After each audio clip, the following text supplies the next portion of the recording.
Assalamualaikum warahmatullahi wabarakatuh. Anak-anak, ketemu lagi dalam daring PAI dan BP dengan materi lebih dekat kepada Allah dengan mengamalkan sholat sunnah. Anak-anak, di materi sebelumnya sudah dijelaskan sholat sunnah itu ada yang dikerjakan secara berjamaah dan ada yang dikerjakan secara munfarid atau sendirian. Sholat sunnah yang dikerjakan secara berjamaah diantaranya ialah sholat Idul Fitri, sholat Idul Adha, sholat kusuf, sholat khusuf, dan sholat istisqa.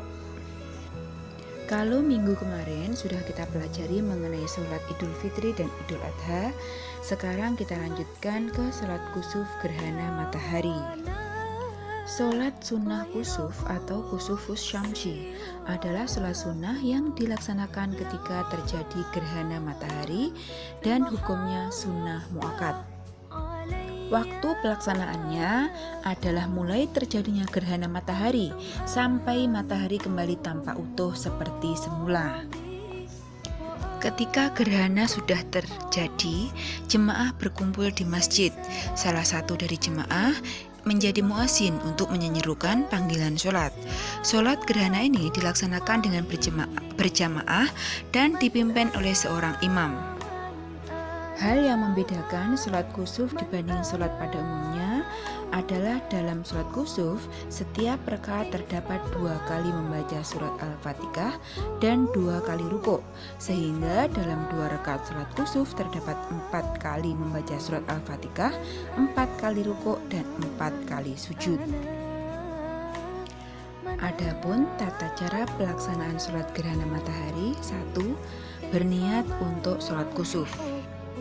Niatnya, usolli sunnatal khusufi ra'ataini ma'muman lillahi ta'ala. Setelah takbiratul ikram, membaca doa iftitah, dilanjutkan surat Al-Fatihah, dilanjutkan surat panjang. Yang ketiga, rukuk yang lama dan panjang dengan membaca tasbih sebanyak-banyaknya. 4. Iktidal dengan mengucapkan sami'allahu liman hamidah, tangan kembali bersedekap di dada. 5. Membaca surat Al-Fatihah, dilanjutkan dengan membaca surat Al-Quran yang lain. 6. Kembali melakukan rukuk yang panjang dengan membaca tasbih sebanyak-banyaknya. 7. Iktidal dengan mengucapkan sami'allahu liman hamidah. 8. Sujud seperti biasa, tetapi sujudnya agak dipanjangkan dibandingin dengan sholat pada umumnya.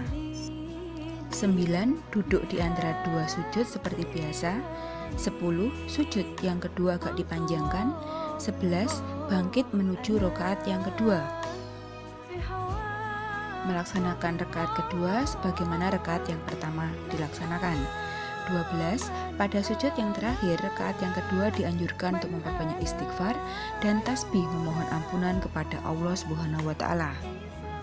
13. Setelah selesai sholat, imam atau khotib berdiri menyampaikan khutbah dengan pesan yang intinya gerhana adalah salah satu kejadian yang menunjukkan kekuasaan Allah Subhanahu wa Ta'ala.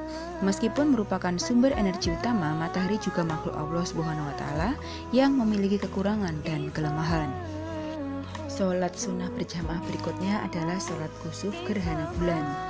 Sholat sunnah kusuf atau khusuful komari adalah sholat sunnah yang dilaksanakan ketika terjadi peristiwa gerhana bulan dan hukumnya sunnah muakkad. Tata cara pelaksanaannya hampir sama dengan pelaksanaan sholat gerhana matahari. Yang membedakan adalah bunyi niatnya. Pada sholat khusuf gerhana bulan, niatnya usolli sunnatal kusufi ra'ataini ma'muman lillahi ta'ala.